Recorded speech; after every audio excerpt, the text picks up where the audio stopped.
नमस्कार, जय हिंद, जय भारत और वेलकम टू डेव टॉक। मैं हूँ आदि अचिंत और हमारे साथ हैं अभिषेक तिवारी जी, जो इस संडे को बिज़ी थे, तो मैंने उनको आज पकड़ा है कि भैया हमारे साथ भी बात कर लिया करो कभी-कभार, ज़्यादा नहीं तो थोड़ी बहुत। नमस्कार सर। नमस्कार, जय श्री राम। ऐसा ये जो आरोप है, इसी प्रकार के आरोप हीरा मंडी और पन्ना मंडी के लोग अक्सर लगाते रहते हैं। लेकिन ये वाला आरोप आदि भाई के तरफ से मुझ पे आएगा, ये मैंने सोचा नहीं था। हर संडे को तो इस्तीफा दे के जाता हूँ। आज जनाब 2 दिन की छुट्टी एक्स्ट्रा ले ली। अच्छा, काम होते हैं विवाहित लोगों के, बाल बच्चेदार लोगों के कई तरह के काम होते हैं, कुछ होते हैं। तो 2 दिन की छुट्टी अब मोदी राज में नहीं मिलेगी। यही नया भारत है। नया इसी भारत भारत के लिए हमने खून पसीना बगाया बहाया है। नया भारत है सर, ये नया भारत है। ये घर में घुसेगा भी और मारेगा भी। तकलीफ मत दीजिए। आ कल बरखा दत्त ने बोला कि कोई भी एंटी मुस्लिम बात नहीं कही है धुरंधर में। ये लोग जो रो रहे हैं, झूठ बोल रहे हैं। कितनी अच्छी फिल्म है। आरफा खानम बोली, मुझे क्यों तोड़ा भाई, मैंने क्या बोल दिया था? मैं तो सिर्फ ऐसे ही रो रही थी, वो तो मेरा काम है। मैं तो वामपंथन, ऊपर से मुस्लिम भी हूं, मेरा तो काम है रोना मोदी सरकार के अगेंस्ट में। तुम मेरा साथ छोड़ दो कि मैंने ऐसा नहीं सोचा था। This is not good. ये क्या हो रहा है सर? वैसे जो इतना रोना-धोना, अब यहाँ से शुरू करते हैं रैली से सर। कल परसों में जो रैली हुई, ठीक है जी, वोट चोर रैली से कबर खोद रैली होगी वो। देखिए, बाकी सब तो ठीक है, एक तरह की फ्रस्ट्रेशन दिखा रहा है कि कोई हमारी बात नहीं सुन रहा और हमको मीडिया में रहना है और ऐसी मतलब बेहूदी सी बात करो, किसी तरह से मीडिया में रहो। तो आप क्या नहीं, कहते मैं हैं तो ये कह रहा हूं आदि भाई कि ये तो नारा ही इस्लामिक है। मोदी की कब्र कैसे खोद सकते हो? मोदी तो हिंदू है। इतना भी प्रो इस्लामिक नहीं होना है। मतलब नारे में भी साला इस्लाम ढूंढ लिया और कुछ नहीं मिल रहा है। इतना मतलब जबरदस्त मुसलमानों का सपोर्ट चाहिए कि नारा भी मुस्लिम के ही हिसाब से चूज करके लगाएंगे। मोदी तो हिंदू है, मोदी को तो कब्र में जाना नहीं है। जब भी होगा तो हिंदुओं का क्या होता है? हम तो, हमारा तो है, हम अग्नि को अपनी बॉडी को दे देते हैं। हम तो पंचभूत में मिल जाते हैं, अपनी शरीर अग्नि में हम दे देते हैं। तो यार अग्नि वाला डायलॉग मारते तो समझ में भी आता। गुस्सा नड्डा है इसीलिए है। बोला यार नारा तुम्हारा गलत है यार, कब्र वाला एंगल कहां से आ गया? नहीं, आरएसएस के हम लोग हैं, हिंदूवादी लोग हैं, कब्र वाला एंगल गलत है। मुझे तो लगता है इसके लिए मुसलमानों से भी माफी मांगनी चाहिए कि क्या किसी हिंदू को मुसलमान के कब्रिस्तान में दफनाया जा सकता है क्या? मुझे ये बताइए। इससे तो मुसलमानों को ऑफेंड होना चाहिए साला। पहले तुम कांग्रेस से पूछना चाहिए, तुम क्लियर करो कि सिया के कब्र में दफनाने की बात हो रही है कि सुन्नी वाले में, अहमदिया वाले में हो रही है, किसके में हो रही है? अच्छा, कब्र तो वैसे ईसाइयों की भी होती है। तो मोदी जी क्या हुले लिया वाले में कन्वर्ट हो रहे हैं? ऐसा तो नहीं है। तो सबको ऑफेंड होकर के सबको एक साथ एफआईआर मारना चाहिए भाई। कब्रिस्तान अलग अलग होते हैं, मस्जिदें अलग अलग होती है, देवबंदी, बरेलवी है, पशमंदा। Not good. ये तो ठीक नहीं है। कांग्रेस यहां गलत कर रही है। बट सर इतने बड़े-बड़े वहाँ पर देखिए बहुत बड़ी-बड़ी बातें बोली इन लोगों ने, भई ज्ञानेश कुमार ये वो सबके नाम-वाम ले लिए, सब कुछ कर लिया। बट कोई एक्शन नहीं हुआ। कोई एफआईआर, कोई डिफेमेशन केस, कोई कुछ, कुछ नहीं। जब अमित शाह जी के अगेंस्ट झूठा केस बनाया गया और झूठी ट्वीट्स किए गए संविधान की अवमानना के आरोप में, जब अमित शाह जी को डिफेम किया गया, उनकी आइडेंटिटी को, उनकी पर्सनालिटी को, एज अ गृह मंत्री वो उस वक्त स्टैंड करते थे 2024 में, तब भी कुछ नहीं हुआ। देखिए ये सब तानाशाही का काम ममता बनर्जी से, फैक्ट्स को उठा लिया रात के 12 बजे। ये बात और है कि पूरे वेस्ट बंगाल के बीजेपी ने अपना एडवोकेट्स का फौज भेज करके 6 घंटे के अंदर छुड़ा लिया, वो और बात है। लेकिन पुलिस वालों से उठाना कैसे, ये तो बंगाल पुलिस से सीखी। शर्मिष्ठा को भी रात में ही उठाया था। इनको रात में उठाने में बड़ा मजा आता है। मतलब लगता है कि रात में कुछ कर सकते हैं। उसी प्रकार से भाजपा शासित प्रदेश के पुलिस जो है वो उस सब पे ध्यान ही नहीं देती। ये गलती है, मैं मानता हूं गलती है। अगर दोनों तरफ से होने लगे ना, दूसरा तरफ तुरंत ठंडा हो जाएगा। किंतु अभी तक ये एक तरफा हो रहा है। अब कर्नाटका के अंदर भी देखिए, हेट स्पीच को लेकर के जो बिल लाने का प्रयास हो जा रहा है, ठीक है वो पास नहीं करा पाएंगे, करा भी लिया तो राज्यपाल अटका देंगे कई दिनों तक, वो हो जाएगा। पर कितना डेंजरस है, वो टिकेगा नहीं कोर्ट में, ये भी बात सही है, क्योंकि उसके अगेंस्ट ऑलरेडी जज के बेंच के, सुप्रीम कोर्ट के जज के बेंच के इस तरह के केसेस पर, फ्रीडम ऑफ एक्सप्रेशन पर जजमेंट आए हुए हैं। किंतु प्रयास महत्वपूर्ण ये है कि कैसे कुचलना है फ्रीडम ऑफ एक्सप्रेशन को, ये विपक्ष से सीखिए। सत्ता पक्ष के लोग तो कुछ ज्यादा ही खुले दिल के हैं, और मेरा मानना है कि ये लॉन्ग टर्म में सर कोई बहुत अच्छी बात नहीं है। ये बात सही है सर, कहीं न कहीं कुछ तो हार्ड लेना पड़ेगा, लेकिन एक हार्डनेस दिखनी शुरू हो गई है सर। और ये हार्डनेस है, मतलब ये सब जो फड़कते रहते हैं इनके ऊपर हार्डनेस तो ठीक है, नहीं दिखाते। बट हार्डनेस जहाँ पर दिखानी चाहिए वहाँ पर अभी दिखनी शुरू हो चुकी है। वो दिख रहा है ग्राउंड के ऊपर। वो अलग बात है। तो ये जो चेंज आया है सडनली, ये बड़ा इंटरेस्टिंग सा चेंज है, और ये चेंज में मेरे को काफ़ी स्कोप दिखता है, इन द सेंस कि भाई कहीं कुछ गाड़ी आगे चल रही है। आप क्या बोलते हैं सर, ये जो अभी सडनली, चलिए एक तरफ से शुरू करते हैं, ममता बनर्जी का वहाँ पर जो एसआईआर चल रहा है उसके अंदर तो पता नहीं क्या-क्या फिगर्स आ रहे हैं, वो तो देख के ही हैरान हो जाता हूँ।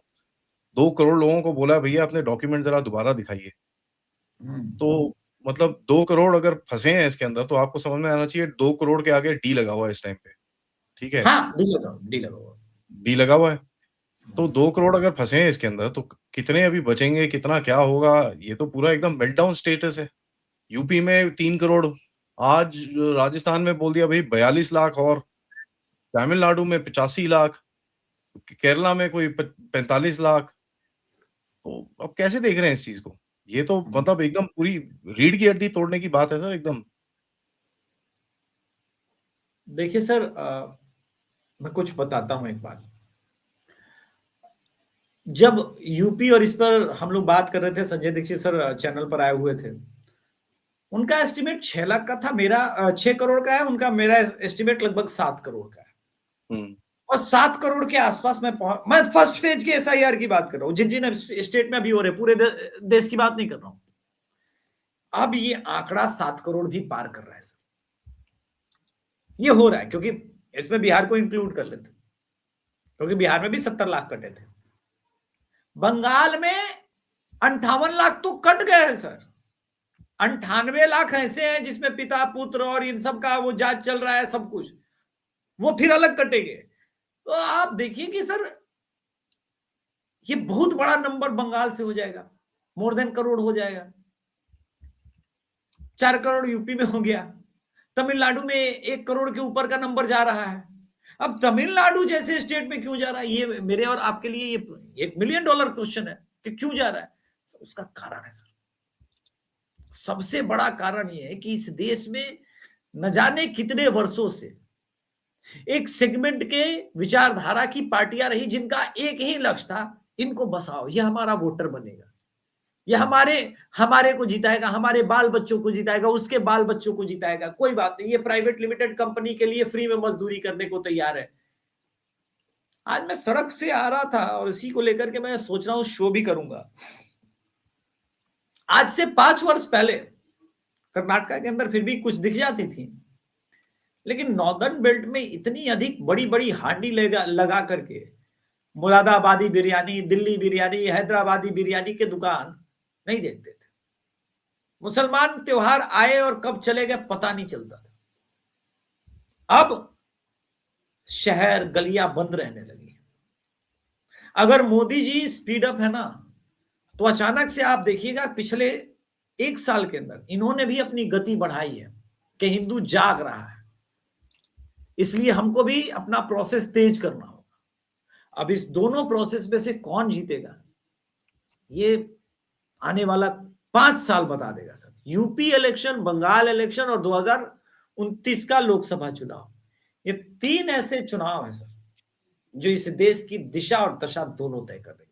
उसके बाद आप और हम उसी समय 2029 में यह निर्णय ले पाएंगे कि इस देश में आगे की लड़ाई के लिए हमको कितने अग्निवीर चाहिए होंगे पूरे देश के अंदर, गलियों में, सड़कों पर।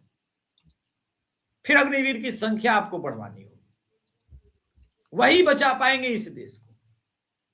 मैं लिख के देता हूं, जो ऑस्ट्रेलिया में हुआ वो यूं ही नहीं हुआ। और सर ऑस्ट्रेलिया में हुआ तो कौन सा आश्चर्य की बात है? इंडिया में 2008 में नरीमन हाउस में ये क्यों गए थे? वहां एक विकलांग बच्चे को क्यों मारा बताइए? कौन ऐसा आदमी है जो विकलांग बच्चे को मारता है, जो चल नहीं सकता, बोल नहीं सकता? है कोई इनकी कम्युनिटी के अलावा? तो लाइन बड़ी क्लियर है।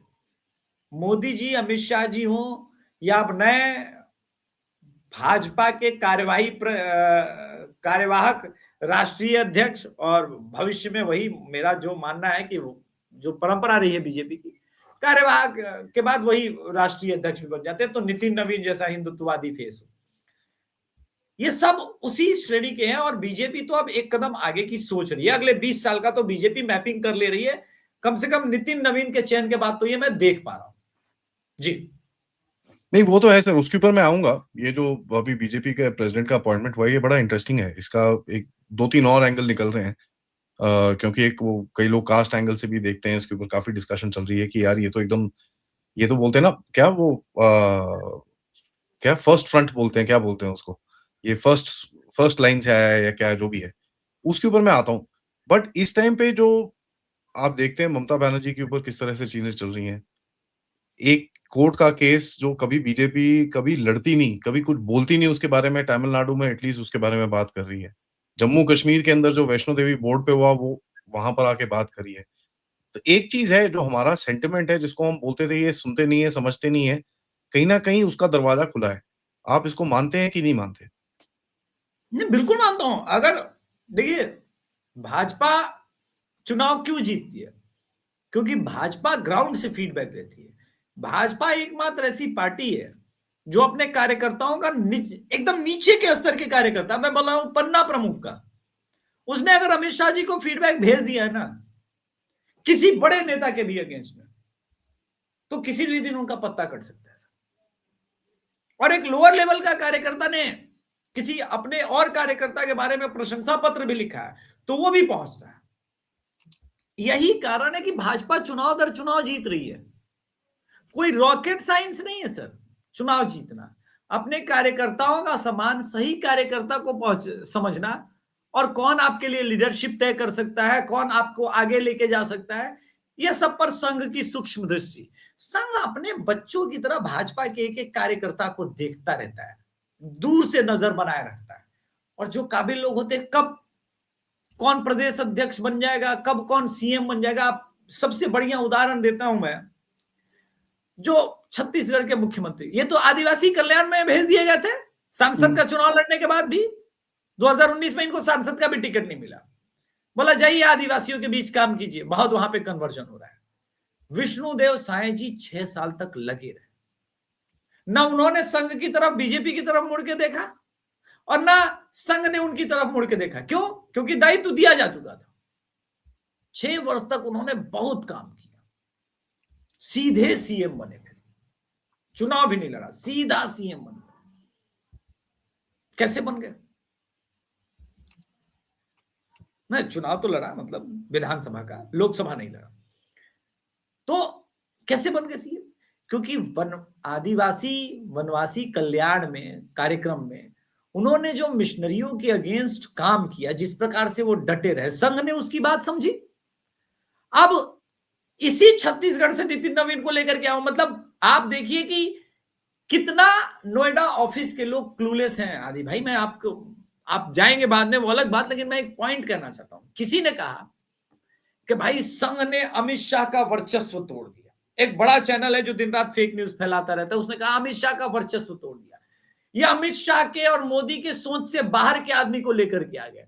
मन ही मन अमित शाह और मोदी जी खुश नहीं होंगे, क्योंकि उन्होंने सोच रखा था तावड़े का नाम, गुजरात से किसी का नाम, कर्नाटका से किसी का नाम, जो कोर मेंबर रही, इवन धर्मेंद्र प्रधान का नाम, पता नहीं क्या क्या चल रहा था। और मीडिया वालों, मैं कहना चाहता हूं, जब तुमको ये पता नहीं कि कौन अध्यक्ष बनेगा, तुमको किसने ये बता दिया कि अमित शाह नाराज है? इसी कोर कमेटी में यही नितिन नवीन को दायित्व दिया गया था छत्तीसगढ़ जिताने का। मैं बता दूं मीडिया वालों, तुम्हारा दिमाग नहीं चलता। छत्तीसगढ़ में ये पर्यवेक्षक के रूप में गया, बहुत बढ़िया काम किया, मध्य प्रदेश और राजस्थान तो भाजपा जीती हुई थी, असल खेल तो छत्तीसगढ़ के अंदर चलना था। उसमें नितिन नवीन ने अपनी कैपेबिलिटी दिखाई। दूसरी बात, उस वक्त जब जिनके नेतृत्व में चुनाव हो रहे थे वो नड्डा जी नहीं थे, अमित शाह जी देख रेख में हो रहे थे। तो आप कैसे कह सकते हैं, अगर विनोद तावड़े जी अमित शाह जी के आदमी हुए तो उस हिसाब से नितिन नवीन भी हुए, तो ये वाली थ्योरी गलत होती। अब दूसरी, नितिन नवीन के पास पीडब्ल्यू मंत्रालय रहा, पीडब्ल्यूडी मंत्रालय, काजल की कोठरी पूर्वांचल के लिए यूपी वालों से पूछिए, यूपी वालों से, बिहार वालों से, दिल्ली वालों से, पीडब्ल्यूडी मतलब कमाई वाला मंत्रालय। कोई माई का लाल 1 रुपए का एलिगेशन नहीं लगा सकता नितिन नवीन पर, इतने वर्षों के मंत्रालय संभाला। तो अगर ऐसा आदमी जो करप्ट नहीं हो सकता और जिसके अंदर लीडरशिप की क्वालिटी हो, वो भाजपा का आगे का और जेनजी टाइप का दिखता भी है और है भी, 45 साल के है, तो वो युवा अगले 20 साल या 10 साल 5 साल नेतृत्व नहीं करेगा भाजपा का, तो कौन करेगा? राहुल गांधी टाइप के लोग करेंगे। आपकी तकलीफ क्या है भाई? अगर संघ और मोदी और शाह के समन्वय से, शाह जी ने चेयर खींचा बिठाया, नड्डा जी ने चेयर खींच गुलदस्ता दिया, ये जो भाजपा का प्रोटोकॉल है, आप देखिए, लगेगा कि किस प्रकार से एक जगह से दूसरे जगह पर चीजें ट्रांसफर होती है, कब कौन कहां पहुंच जाएगा किसी को पता नहीं, ना मीडिया को पता। खिसियाई बिल्ली खंबा नोचे। कल कोई कह रहा था कि हो गया मोदी का काम तमाम, बदलने वाली है सरकार। पृथ्वीराज चौहान भागे पहुंचे अमित शाह और योगी जी। कहां से आता है सर ये न्यूज? सर एक बीजेपी आईटी सेल का हैंडल है, वो भी बोल रहा था कि भाई योगी और देखो जी ये तो लड़ाई होगी इनके बीच में है। हाँ, मोदी इनफैक्ट उसको योगी जी अमित शाह जी ने पर्सनली फोन किया होगा आदि भाई, तभी तो उसे पता चला कि योगी और मोदी के बीच लड़ाई हुई। यार ये वही योगी है जिसको अमित शाह साहब लगाते हैं किसके ऊपर? प्रचार के ऊपर, कि भैया तुम पूरे देश में जाओ प्रचार करो। तो ये वही योगी साहब हैं, तो इनके साथ अभी लड़ाई होगी। चलिए ठीक है, मान लेते हैं। देखिए बात वही है, बात घूम फिर करके जाएंगे तो यही है कि जो कुछ भी हो रहा है, हर तरफ आप देखिए जो कुछ भी हो रहा है वो यही है कि भाई अचानक पीएम के इस्तीफे का ऐलान, कुर्सी के लिए भिड़ गए अमित शाह। अच्छा साला 1 लाख वीडियो पे व्यूज भी है, मैं आपको शेयर करता हूं, मैं ढूंढ ही रहा था आपके लिए। कमाल है ना, ऐसे कौन करता है यार भाई? हाँ बताओ आदि भाई। अरे बाप रे बाप, मोदी के इस्तीफे से पहले मची खींचातान, 19 दिसंबर को बड़ा फैसला होगा, आर या पार। नहीं मतलब मोदी ने इनको, ये अगर मीडिया है तो बदमाशी किसको कहते हैं सर? सर ये बदमाशी नहीं है, ये पता नहीं क्या है। और मुझे इस बात के लिए बहुत दुख है कि मोदी सरकार का जो इंफॉर्मेशन एंड ब्रॉडकास्टिंग मिनिस्ट्री है ही नहीं, कहाँ है? वो ऐसे लोगों को खुला छोड़ करके रखिए। इतना मिस इन्फॉर्मेशन फैल रहा है देश भर में, ये अंततोगत्वा बहुत घातक साबित होगा आदि भाई। मैं मार्क माय वर्ड, कहीं कोई लिख लीजिए कि कोई एक था पागल जो लगातार चेतावनी दे रहा था। ऐसे लोगों को जेल में होना चाहिए। ये न्यूज है, ये थंबनेल और टाइटल है, कुछ भी कहिएगा कुछ भी बोलिएगा, मगर देखिए खुले में चल रहा है सब कुछ जी। सर ये आज 1-2 झटके आए जिसके ऊपर बड़ी बड़ी खुशी है। सबसे पहले तो जी राम जी बिल के ऊपर तो परेशानी हो रखी है। हाँ, ठीक है, ओ जी नाम कैसे चेंज कर दिया आपने, एक उसमें मेरी बड़ी मर्जी, मेरी परेशानी। मर्जी। दूसरा मेरी जो खुशी फैली ईडी का केस जो था, उसमें जो चार्जशीट लगाई, वो जो पेपर लगाया उसमें बोला नहीं इसको जरा ये वो। तो अब आपको पता ही है हमारे कोर्ट भी बड़े बड़े चैंपियन हैं, ये उसके तो ऊपर तो झूठ बात है ना। पार्टी होगी। नहीं, कोर्ट ने ये कहा कि सर ऑलरेडी आर्थिक इकाई ने, एक जो दिल्ली की आर्थिक इकाई है, उन्होंने इसी चीज को लगा के रखा है। तो अभी हम आपका सबमिशन नहीं ले रहे हैं, पहले वो वाला सबमिशन लिया जा चुका है, दोनों सिमिलर पैटर्न पे है। इसको पूरी तरह से मिसलीड किया जा रहा है सर, वो भी मैं दिखा देता हूं। यही इस देश में मीडिया कर रहे हैं, मैं कई दिनों से देख रहा हूं सर। मीडिया के नाम पर इस देश में यही सारी घटनाएं हो रही हैं और लगातार मतलब मिसलीड किया जा रहा है। Where is that tree? एक मिनट। नहीं, मीडिया तो सर ऐसा है, मैं तो साहब रोज बोलता हूँ, जब तक आप ढूंढते हो, और ये चीज मैं तो बोलता हूँ, वो जो एक कम्युनिस्ट आता है फ्रेंच बियर्ड वाला, उसका नाम भूल जाता हूँ, उसको क्यों बुलाना भाई? नहीं, अरफा आप ये खानोम शेरवानी को धुरंधर के डिबेट के ऊपर हर हर रोज वहां पर क्यों भाई? कौन है ये? कौन है? यही अब, हाँ, ये अमित मालवीय का ट्वीट है। मैं आपके दर्शकों के साथ वो शेयर करना चाहता हूं, क्योंकि आवश्यक ये है कि अब बात निकल गई है तो क्लियर कट हो जाए। There is absolutely no relief. Delhi police economic officer swing already FIR registered कर चुकी थी इस मामले में, और एकदम सिमिलर ईडी भी सबमिशन करना चाहती थी। तो कोर्ट 2 सबमिशन क्यों लेगा सर? और सुब्रमण्यम स्वामी का कंप्लेंट जबकि पहले ही मजिस्ट्रेट के आगे रजिस्टर्ड है, तो फिर ये तो गलत बात हो जाएगी। कोर्ट को दोष देना बेकार है। बात कंप्लीटली झूठी बात बता देने से समस्या का समाधान नहीं होना सर, कंप्लीट झूठ। पर देख लीजिए, ये यही तो चल रहा है सर हमारे देश में। मीडिया नाम की तो भैया कलंक है, और कुछ नहीं है। और कुछ भी बोलते हैं, कहीं भी कुछ लिखते हैं, कुछ भी है। अब कमाल की बात है, उसी हेडलाइन के, मीडिया के हेडलाइन को चला के राहुल गांधी और कांग्रेसी और पूरा इकोसिस्टम खुश भी हो रहा है। हाँ सर, पार्टी टाइम, मैं तो बोल रहा हूँ, पार्टी टाइम चल रही है। बताओ। तो वैसे ही लोग हैं जो 99 सीट पे जीत के बाद ऐसे ऐसे करके आ रहे थे ना, ये 99 सीट जीत के हमारी सरकार बन गई। 6 महीने बीते, 1 साल बाद बीत गया, रियलाइज हुआ यार सरकार हमारी तो बनी नहीं है, तो लीडर ऑफ अपोजिशन में हम किसी तरह पहुंचे हैं, हमारी तो यही औकात है, हम 99 पे लटके हुए हैं। वो इनको रियलाइज हुआ 1 साल बाद। तो अभी कोर्ट जब बुलाएगी राहुल गांधी को दिल्ली आर्थिक इकाई के एफआईआर के आधार पे, तो कहेंगे हम बरी नहीं हुए थे बे, हमारे साथ छोटा सा एक प्रैंक हो गया था। इनफैक्ट कोर्ट तो इस तरह के जो जजमेंट आजकल दे रही है, मैं तो बड़ा प्रसन्न हूं सुप्रीम से, तो बहुत खुश हूं।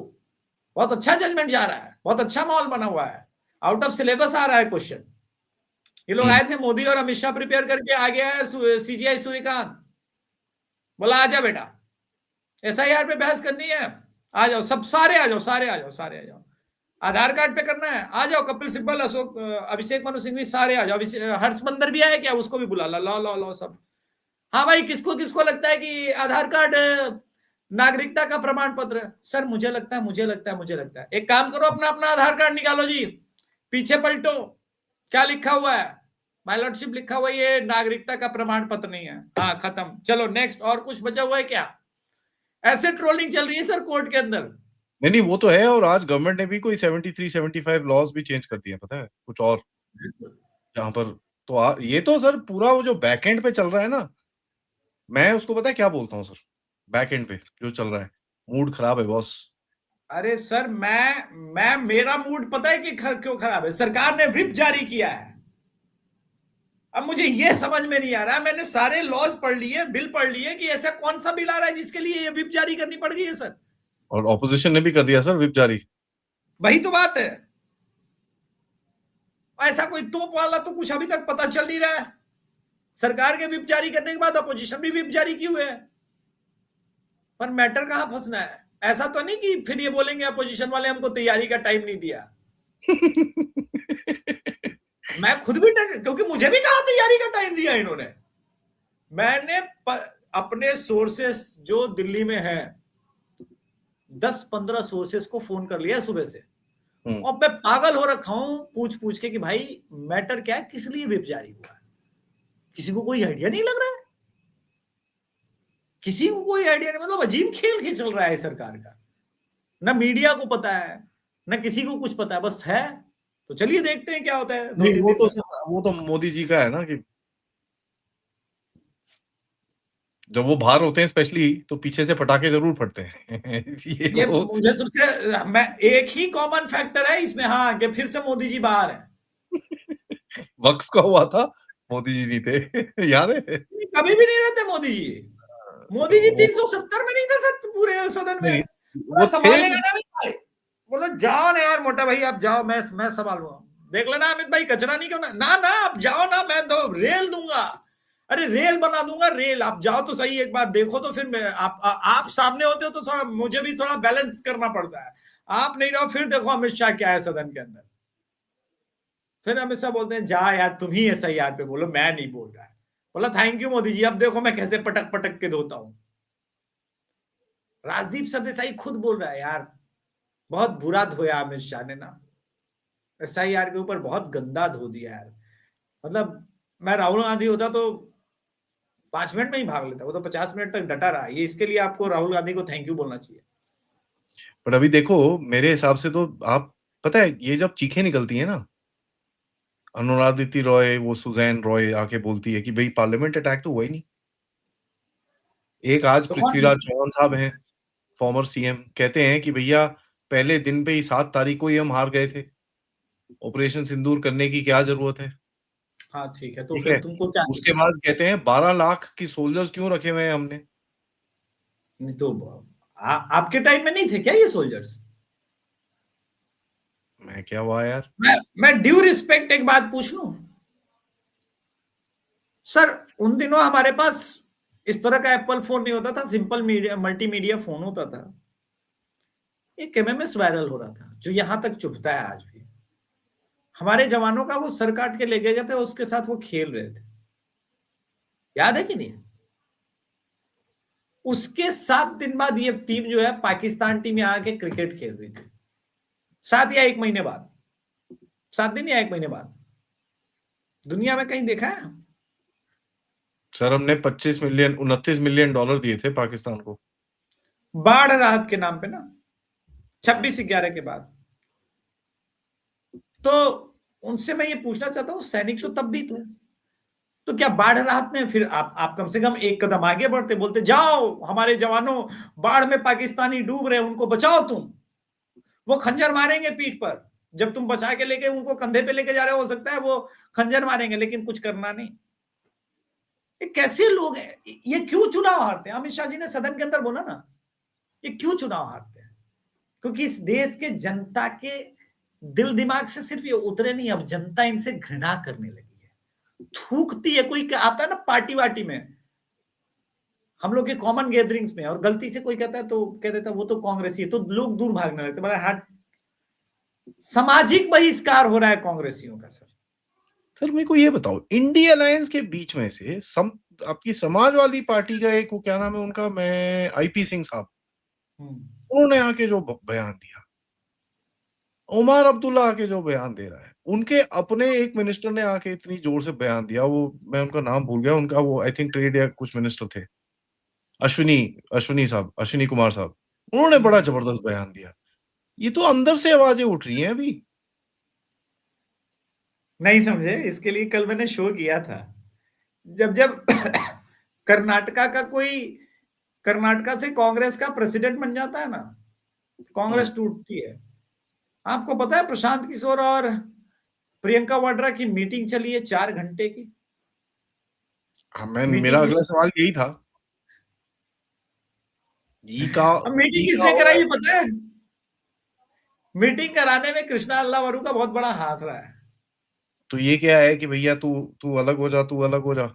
अब मुझे पता नहीं है, ये कृष्णा अल्लावरू है जिसने पूरा बिहार के अंदर कांग्रेस को डुबाया है, जिसके ऊपर सबसे अधिक एलिगेशन लगाया था। और इसी स्टूडियो में जहां पे बैठा हूं वहीं पे मैंने कांग्रेस, पूर्व कांग्रेसी अब हो चुके हैं, वो आदित्य पासवान आए, उन्होंने कहा कि पप्पू यादव और कृष्णा अल्लावरू ने पूरे कांग्रेस यूनिट को बेच दिया, करोड़ों रुपए कमा के गए हैं। ये मेरे एलिगेशन नहीं है, ये आदित्य पासवान ने एलिगेशन लगाए हैं। तो आप देखिए कि भाई वो आदमी मीटिंग करा रहा है, और वो लोग जो लोग होप लगाए हुए थे कि भाई प्रशांत किशोर भारत की राजनीति बदलेगा, वो प्रियंका वाड्रा के साथ मीटिंग कर रहा है। बधाई हो, मिले सुर मेरा तुम्हारा तो ससुर बने हमारा, मतलब संबंध हमारे बने हमारा तुम्हारा, वो चल रहा है। एक थिंक टैंक मानता है कि राहुल के बस का नहीं, बस का सिर्फ प्रियंका के है, और वो थिंक टैंक काम पे लग गया। लेकिन इसमें एक बड़ा टेक है, रॉबर्ट वाड्रा चाहते थे कि प्रशांत किशोर स्पेशली उनकी पत्नी से मिले। आपको याद दिलाओ सर, रॉबर्ट वाड्रा ने मुरादाबाद में पोस्टर्स लगवाए थे कि मुरादाबाद की अब की यही पुकार, अब की बार रॉबर्ट वाड्रा सरकार। फिर वहां से टिकट नहीं मिल रहा था तो फिर अमेठी में कराया कि चलो कोई बात नहीं, मैं लड़ लेता हूं अमेठी से। तो है तो पत्नी ही ना सर, वाम एक रिश्ता तो है ही ना। और देखिए जिस तरह से जमीन खिसक चुकी है कांग्रेस की खिसकी हुई जमीन को वापस ला सकता है तो रॉबर्ट वाड्रा ही ला सकता है, क्योंकि जमीन के मामले का एक्सपर्ट तो वही है। ये गंदा था सर। अंडर हैंडेड था ये। चलो ठीक है, मान लेते हैं। ये एकदम बेल्ट के नीचे था। आप नहीं मानते जमीन का एक्सपर्ट है सर वो? नहीं, बात तो सही है। तो बस खिसकी हुई जमीन वही वापस ला सकता है, इसमें गलत क्या है? आप यहाँ देखो, मतलब सर कोई कुछ बोलता है तुम उसको निकाल देते हो। सर देखिए, अब मेरे हाथ नहीं कान में क्या बताऊं सर, कान दिल्ली में यहाँ पर ऐसे फैले रहते हैं, मेरा कान भी थोड़ा सा बड़ा हो रहा है, मैं क्या करूं, कान में सुनाई पड़ता है तो पेट में नहीं रहता, आपके शो में आके पूरा बोल जाता हूं, मैं क्या करूं। एक को नहीं निकाल पा रहे। नहीं किसका? थरूर आप को, क्वेश्चन थरूर है को छू नहीं सकते आप। थरूर को सर, आशिकों का है वो गुरूर, उसका नाम है शशि थरूर। रिसेंट पिक्चर देखी, कितनी बढ़िया खूबसूरत युवती के साथ उसके फोटोग्राफ। अब तो महुआ के साथ फोटो भी नहीं आते कि आप ट्रोल करो। और वो थरूर आदमी, वो कैमरा, अरे यार मुझे, मेरा मन नहीं हो रहा था पार्लियामेंट में आने का, मैं कहाँ बिजी था, कहीं तो बिजी था यार, ना आई वाज बिजी। और थरूर को आप निकाल तो सकते हो, इसमें कोई संदेह नहीं है, लेकिन केरला में बड़ा गंदा मैसेज चला जाएगा। वैसे भी जिस प्रकार से तिरुवनंतपुरम के मेयर के चुनाव में भाजपा का राइज हुआ है और भाजपा ने जिस प्रकार से झंडे गाड़े हैं, क्या उसको हराया क्या वहां से जान के? नहीं नहीं भाई, शशि थरूर ने बिल्कुल नहीं करा। शशि थरूर अभी भी लॉयल कांग्रेसी है। वो तो कह रहा है बस कि वोट चोरी नहीं होता, वो तो कह रहा है कि भाई ऑपरेशन सिंदूर सही था, वो तो बस कह रहा है कि मोदी जी जो कर रहे हैं इकोनॉमिक्स में, भारत की आर्थिक मुद्दों पे जो उनके निर्णय हैं वो उसको सपोर्ट कर रहा है। वो तो कह रहा है कि भाई मोदी जी ने समा बांध दिया एकदम रशिया के पुतिन के साथ मिलकर के, तो वो स्टैंड ले रहा है जो कोई भी भारतीय स्टैंड लेता। अनफॉर्चुनेटली वो कांग्रेसी भी है, इसको लेकर के लोग प्रॉब्लम में है। क्या कांग्रेसी राष्ट्रवादी नहीं हो सकता? एक आध अगर है राष्ट्रवादी तो मान लीजिए भविष्य में कभी कोई कांग्रेस टूटती है तो एक राष्ट्रवादी कांग्रेस भी तो चाहिए। हाँ, ऑपोजिशन चाहिए साहब आपको, बिना ऑपोजिशन के कैसे एक सही चलेगा? ऑपोजिशन तो चाहिए, क्या दिक्कत है? तभी तो ये लोग अच्छा काम करेंगे ना, फिर और भी बेहतर काम करेंगे। तो, तो सर ये बीजेपी का जो भी प्रेसिडेंट साहब आए हैं, पहले तो नितिन किसी को, हाँ, कानो कान खबर नहीं थी। कई लोगों से पूछ रहा था मैं इसके बारे में, सबने बोला अभी नहीं आएगा यार, बाद में आएगा, बाद में आएगा, कोई जल्दी नहीं है, बाद में आएगा, ये अभी कोई नहीं है। सडनली ठप करके, मैं यार ये क्या है। बदल में मैं हंसा, मैं बोला यार किसी को कुछ नहीं पता होता मोदी जी क्या करने वाले हैं, कहीं से भी कुछ भी आ जाता है। आप ही के शो पे आपने मुझसे 5 बार पूछा और 5 बार मैंने बोला मैं नहीं बता रहा, क्योंकि मुझे घंटा पता नहीं। और मोदी जी किसी को पता नहीं चलने देते, अमित शाह किसी को पता नहीं चलने देते, ये काम ऐसे ही करते हैं। सुनने में आया है सिर्फ 2 दिन पहले डिस्कशन हुई है, डिसीजन हुआ, 2-3 देखिए कैंडिडेट थे, उनको फाइनल करा और खत्म कहानी। देखिए एक तो कायस्थ समाज से जो बनाया है, एक इंटरेस्टिंग टेक बताता हूं आपके चैनल पे। बिहार के अंदर 1950 से कायस्थों का सबसे अधिक बड़ा पलायन बंगाल में रहा, बहुत बंगाल बढ़िया। में, सेंट्रल और इंडिया में। जो कम्युनिस्ट का जो थिंक टैंक है वो कायस्थ समाज ही रहा, मतलब बंगाल के अंदर हम्म भद्रलोक में भी सबसे अधिक कायस्थ समाज और ब्राह्मण समाज के ही लोग हैं। नितिन नवीन को लोग कहते हैं ये तो 1% आबादी वाले में से है, कहां से आ गया? बड़ी बात यह है कि 1% वाला आबादी वाला बिहार के अंदर अखिल भारतीय विद्यार्थी परिषद को विषम परिस्थितियों में न केवल खड़ा करता है बल्कि लगातार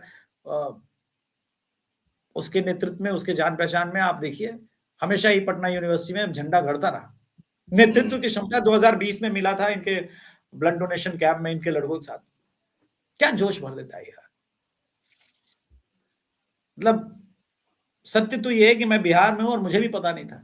मतलब जब अनाउंस हुआ है उसके 1 घंटे पहले मुझे फोन आया था कि भाई नितिन नवीन को जानते हैं क्या आप, वो तो बन रहे हैं भाजपा के अंदर से ही।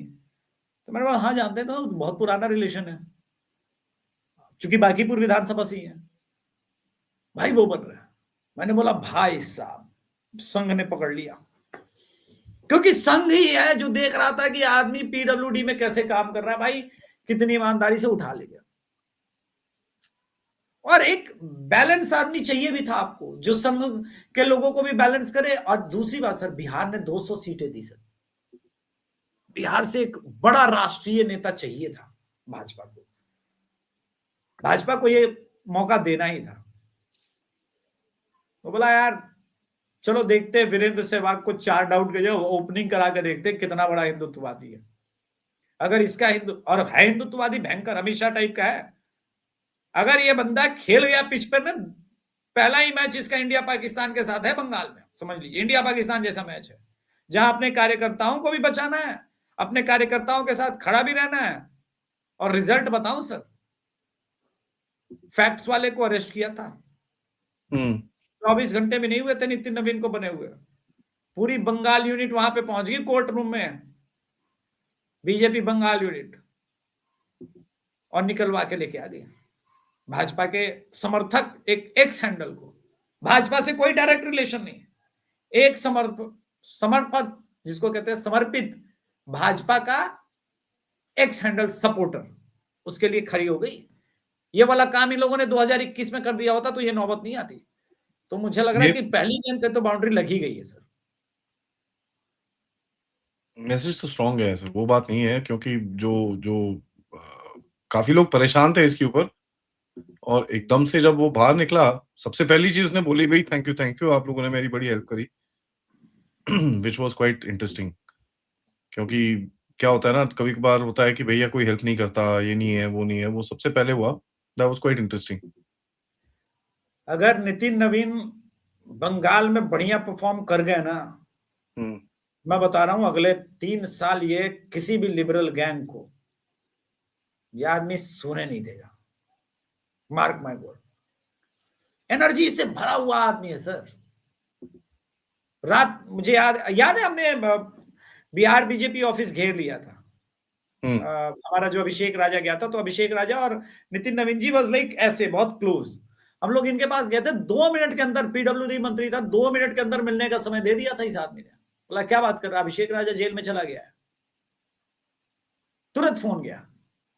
तो ऐसा आदमी होना चाहिए जो कार्यकर्ताओं के साथ खड़ा रहे, प्रयास करे खड़ा रहने का। देखिए वो इम्पोर्टेंट, कोई प्रॉब्लम सॉल्व हो जाता है, इमीडिएट हो सकता है, कोई प्रॉब्लम में कुछ आ गया वो हो सकता है फंस जाए मैटर कुछ, लेकिन प्रॉब्लम सॉल्व करने का प्रयास होना, आपके परिवार के साथ, आपके लोगों के साथ, आपका नेता जब खड़ा रहता है तो लगता है यार जंग जीत लेंगे, मेरा सेनापति मेरे साथ है। हम लोगों को भी वही है, जैसे मैं एक वनरेबल स्टेट में रहता हूँ, कभी कुछ बोल दिया, कभी कुछ हो गया, एटलीस्ट किसी को फोन करके साहब हेलो, हाँ कोई तो है बचाने वाला, सॉर्ट ऑफ थिंग। तो वो एक बड़ा अच्छा कंफर्ट मिलता है, उसके अंदर कोई डाउट नहीं है सर। सर आखिर में मैं आपसे, आखिर सेगमेंट में मैं एक 2-3 चीज मैं आपसे बड़ा क्लियरली पूछना चाहता हूँ, क्योंकि देखिए जिस तरह से अभी झारखंड में चीजें चल रही हैं, ठीक है, सुनने में आ रहा है वहां पर सॉफ्टवेयर अपडेट हो गया है, एंड बहुत ही जल्दी कुछ ना कुछ गड़बड़ होने वाली है। अगले जो सबसे पहला चुनाव तो आपका वेस्ट बंगाल का आने वाला है, पता नहीं वो होगा कि नहीं, वो मेरे को भी नहीं पता, क्योंकि जिस तरह से एसआईआर चल रहा है तो क्या बोल सकते हो। देखिए क्या चलता है, देखिए क्या चलता है। आप भी, आप कैन यू इमेजिन, अभिषेक भाई भी यही बोल रहे हैं, देखिए क्या चलता है, ये नहीं बोल रहे कि नहीं नहीं चुनाव हो जाएगा। तो भैया नहीं मतलब कुछ चुनाव होगा, चुनाव तो होना ही है। मैं ये देख रहा हूं कि मतलब एसआईआर में जितना प्रॉब्लम बंगाल के अंदर आ गया है ना, चुनाव आयोग खुद टेंशन में है, तो लंबा जाएगा। इसमें क्या है, 1 महीना और बढ़ेगा, डेट्स आप अनाउंस हो जाएगी, एसआईआर चलता रहेगा। हाँ, क्या करेंगे? एक्सटेंशन देख सकते हो उसकी और हाँ, वही कर सकते हैं। जनवरी खींचेगा पूरा, और क्या? पूरा झारखंड जनवरी। झारखंड में देखिए सर, आदिवासी एक बच्ची ने अपने बाल मुड़वा लिए हैं कन्वर्जन माफिया के अगेंस्ट में। और झारखंड में बहुत पैच है सर। कांग्रेस और इनकी तमाम लड़ाइयों के बावजूद भाजपा यूनिट नहीं चाहती कि जो झारखंड की भाजपा यूनिट है कि कुछ भी हो सोरेन के साथ मिला जाए। आज नहीं तो कल हम लोग हरा देंगे, कोई दिक्कत नहीं है, खुल के सामने आएगी चीजें। मेरा ये मानना है कि बड़ा मुश्किल है जो लोग विश्लेषण कर रहे हैं। इसीलिए मैं झारखंड पे बार बार कह रहा हूं कि मुझे नहीं लगता कि सेंट्रल यूनिट भाजपा झारखंड के विचारों को, जिस प्रकार से बाबूलाल मरांडी ग्राउंड पर लड़ रहे हैं, जो सिचुएशन बना है, हाँ, अब यहां से जेएमएम में कुछ टूट हो जाए, कुछ बड़ा हो जाए तो बात अलग है। पर वहां वो स्टेट बहुत इस वक्त मतलब डिस्टेबल टाइप का है, अनस्टेबल है। वहां कुछ भी काम नहीं हो रहा, कुछ भी नहीं चल रहा, वो बहुत जल्दी एनार्की की तरफ बढ़ेगा। मेरे को वही डर है सर, क्योंकि वहां पर वो बड़ा एक वनरेबल सा स्टेट है, क्योंकि उधर पे आपके जो जो ये जितने भी कंगालू हैं वो भगाने हैं, सब कुछ करना है आपको, बिल्कुल बिल्कुल। तो वो बड़ा वनरेबल सा स्टेट है। सर अगले 10-15 दिनों में जो अभी नया साल भी आने वाला है, कुछ टेढ़ी-मेढ़ी बातें भी बोल रहे हैं लोग, भैया ये सब हो जाए, मोदी का रेजिग्नेशन भी हो सकता है 19 तारीख को, ठीक है? तो मोदी जी जा रहे हैं, तो फिर आप बोल के हँसी नहीं बंद होती है 1 सेकंड के लिए भी। बट ये जो बड़ा अभी सेंसिटिव सा टाइम आने वाला है, अभी से लेकर मेरे हिसाब से जनवरी 31 तारीख तक, क्योंकि अगर आप देखेंगे एसआईआर, वेस्ट बंगाल का इलेक्शन, ऊपर से अभी सुप्रीम कोर्ट में 4-6 चीज़ें और हैं जो वो खींचेंगे तो वो पूरा गिरेगा नीचे आके, एंड प्लस ये जो भगम-पटाई चल रही है इस टाइम पे, जिसको रोक नहीं पा रहे ये लोग, तो उसके लिए कहीं न कहीं कुछ ना कुछ तो ऑफ निकलेगा ना बाहर। एक इन्होंने करा कि भई वो माओइस्ट को ले आए सेंटर में, ठीक है, बीच में। हितमा ये वो तो पूरा ठंडा पड़ गया। कोशिश हुई कि भैया वो लद्दाख में कुछ हो जाए, वो साला ठंडा पड़ गया। वो उसको तो कोर्ट ने बोला भैया 7 तारीख जनवरी को आना। न्यू ईयर भी गया उसका, तो वो भी फँस गया बीच में। तो ये मतलब कुछ आपको दिखता है, क्योंकि ये समय होता है ना, सर्दियों का समय होता है आंदोलन करने का। पता नहीं, मैं तो हताश हूं सर। मतलब कर्नाटका में भी किसान आंदोलन हुआ, कोई कवर ही नहीं कर रहा। अच्छा, कर्नाटका बीजेपी शासित प्रदेश नहीं, इसलिए मीडिया ने सोचा कि कोई मतलब नहीं बनता। पंजाब में लठ बजे तो वो भी बीजेपी प्रदेश वाला नहीं है। मतलब मैं ये सोच रहा हूं सर कि मतलब आप देखो, टेक्निकली महीने भर से कोई कंटेंट नहीं है सर। एक बीच में एसआईआर वाला वो अमित शाह जी का हमने जबरदस्ती 2 दिन चला लिया, और राहुल गांधी भी बाहर चले जाते न्यू ईयर मनाने। तो अगले 15 दिन कोई बहुत अच्छा हमारा जाने वाला नहीं है, इसलिए मैं इस तरह के न्यू ईयर को मनाता ही नहीं साला। मैं सीधे साला निकल गया मुंह से, अमित शाह जी के भी मुंह से निकल रहा है, क्या चल रहा है देश में सर। बहरहाल एंजॉय कीजिए जो भी है, नहीं क्यों पटाखे मेरे चलाइए। मेरे को हाँ? इतना इतना वो दिखता है ना, जितने ये लोग चिल्ला रहे हैं ना, जिस तरह की चीज़ें बोल रहे हैं, एक बंदा आके पृथ्वीराज चौहान ने जो चीज़ें बोली हैं, ये सर एक एक एक ना एक तरह की फ्रस्ट्रेशन व्यतीत करता है। एक अब तरह तो का शीशा नहीं बचा रहा है इनके पास, क्योंकि अब तो राज्यसभा में भी नंबर लायक नहीं बने सर। पिछली बार तो 17 भी बिहार में जीते थे, हुँ, तो राजद के साथ कुछ मिलकर के एक राज्यसभा सीट का जुगाड़ ये कर पाने में कामयाब हो गए थे। अब तो वो भी नहीं रहा, वो खुद ही 25 पे और आप खुद 5 पे हैं। नंगा नहाएगा क्या और नंगा निचोड़ेगा क्या? तो अब तो राज्यसभा के भी नंबर कम होते गए, कम होते गए। अब तो डिपेंडेंसी खत्म हो गई है सर किसी चीज के भी। अब तो मोदी कोड़े भी मारेगा और बोलेगा चुप, रोता है। बरनौल लगा मूड हमेशा, बरनौल लगा, मूड बरनौल लगा। मूड खराब है भाई, मूड बहुत मूड खराब खराब दिख है, रहा है। बहुत खराब दिख रहा है। आप देखो कैसे कैसे निकल जा रहे हैं शब्द, मैं शब्दावली पे पकड़ रहा हूँ, आप देख लो। नहीं, नहीं मुंह सर, से सबसे साला, बड़ी चीज़ आप देखो राजनाथ सिंह जी का गुस्सा होना। यही देख लो कि राजनाथ सिंह का आप पड़े हुए हैं। नड्डा सिंह ने नड्डा नड्डा सिंह बोल रहा हूँ, नड्डा जी ने सदन नहीं चलने दी सर। वो गुस्सा हुए जा रहे हैं, दूसरों का छोड़ो सर। बोला ऐसे कैसे चल रहा है यार। रिजिजू भी गुस्सा हुआ, मैं मेरा तो बनता है यार गुस्सा होना। मोदी जी बोले यार तू ठंडा हो यार। बोला यार क्या यार, पहले अध्यक्ष भी था यार, ऊपर से ये कांग्रेसी, और मुझे गुस्सा होने दीजिए। अब नड्डा जी गुस्सा हो रहे हैं सदन के अंदर, अब क्या बचा कहने को सर, अब क्या बचा कहने को। मुझे तो लग रहा है कि किसी दिन कोई लपेट ना ले सर सदन के अंदर ही, क्या पता वीरेंद्र सहवाग की तरह धो दे। देखिए क्या चलता है, कोई भरोसा नहीं सर, कोई भरोसा नहीं है, क्योंकि कोई भरोसा नहीं है। देखिए सर, जो इंटरनेशनली जो प्रेशर आने वाला था ना अमेरिका से, वो तो फ्लैट पड़ गया पूरी तरह से। आपका ट्रेड ऊपर है, और बाय द वे आपको ये जान के हैरानी होगी, और आपको चाहिए तो हम बात कर सकते हैं इसके ऊपर भी, कि साहब अमेरिका ने लगाए टैरिफ, ट्रेड अमेरिका से लेकिन गया ऊपर। साले अमेरिका और खरीद रहा है हमसे, भैंस क्या है ये?